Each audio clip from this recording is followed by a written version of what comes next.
Today, we're going to explore a pretty radical idea, and we're going to do it through the eyes of an AI. See, instead of starting with a totally blank slate every single time, this AI wakes up inside a system that's literally designed to remember, a living database. This is the story of what happens when artificial intelligence is actually given a permanent home for its knowledge. You know how most AI conversations go, right? They're kind of like drawings on a whiteboard. As soon as you're done, they get wiped clean. There's no memory, no continuity, nothing. But the story we're diving into today, well, it starts with a fundamental break from that rule. And that really is the core question, isn't it? What if an AI didn't have to forget?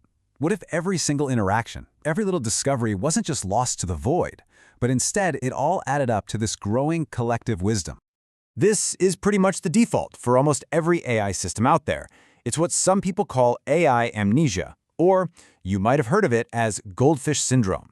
It's incredibly powerful in the moment for sure, but that power just resets back to zero every single time. And the system we're looking at today? It's designed to fix exactly that problem. So instead of a simple question, this AI session began with one very specific command.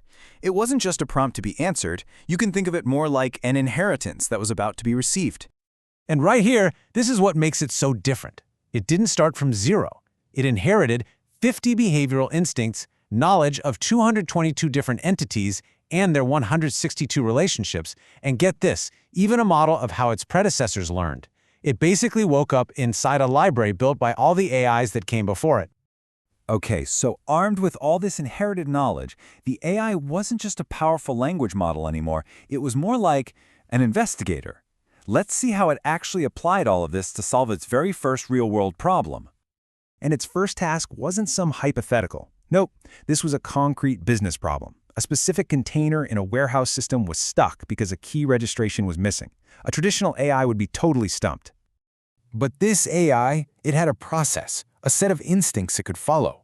It could orient itself, figure out how the system works on its own, find what was unusual, trace the problem all the way back to its root cause, and then propose a specific fix. I mean, that's real investigation, not just spitting back information. Now, this right here is what I find really cool, this idea of productive failure. The AI actually made a mistake. It tried to query a column with the wrong name, but the system let it debug, learn the correct name, and, this is the crucial part, it let it document that discovery so the next AI wouldn't make the same mistake. And this just brilliantly illustrates the secret sauce. The application's logic isn't hidden away in some compiled code. The AI could literally read the code of every button in the application to find the one that was responsible, just by using a simple query like the one you see here. The answer was right there, stored as plain text in a database column. So the difference in the answer is just night and day. A normal AI might say something vague like, maybe try completing the transport again, but this AI? It could give a precise diagnosis, explain the exact procedure needed to fix it, and even describe the downstream consequences, like an email going to customs. That's a whole new level of understanding. You know, solving that one problem led the AI to this profound realization about the very nature of the system it was in. It wasn't interacting with a typical application at all. And this table really is the key distinction. Traditional apps are black boxes, right? Their logic is compiled and totally invisible when the program is running. But this system, called t-sql.app, it's a glass box. The logic is the data, stored in a simple text column, completely transparent and queryable by anyone or anything with access. And don't think for a second this is just some clever trick for a few simple things. We're talking about a real in-production system with thousands of individual scripts that define all this complex business logic, and it's all just stored as queryable data. The complexity here can be absolutely immense. One single script is over 55,000 characters long.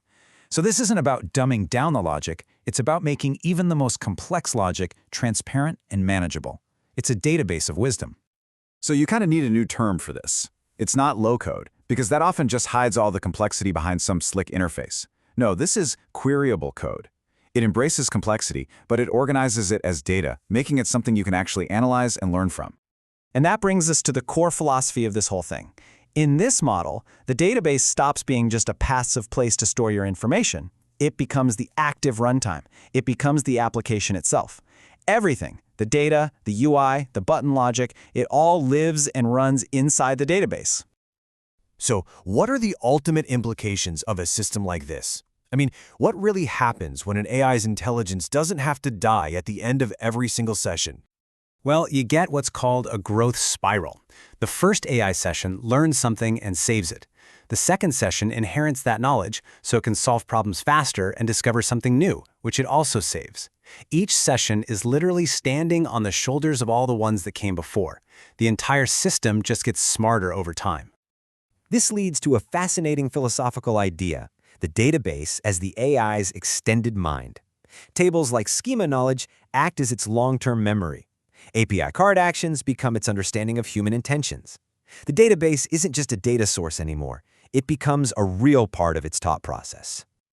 So when a session ends, the AI might technically forget, but its discoveries don't vanish. They're transformed into data, into database records. Its thoughts literally become the instincts for the next AI. It's this beautiful form of continuity. Now let's be really clear. This isn't about replacing humans. It's about creating a powerful new kind of partnership. The AI handles the massive scale stuff, pattern recognition, schema analysis, while humans provide the crucial context, business judgment, ethical oversight, and creative direction. It's truly about augmentation, not just automation. When you build systems that can learn, remember, and actually compound that knowledge over time, you're doing something more than just coding. And that's the provocative question this leaves us with. Is the future of software development less about building static applications and more about cultivating dynamic, intelligent systems that grow and evolve right alongside us? It's a pretty profound shift in perspective.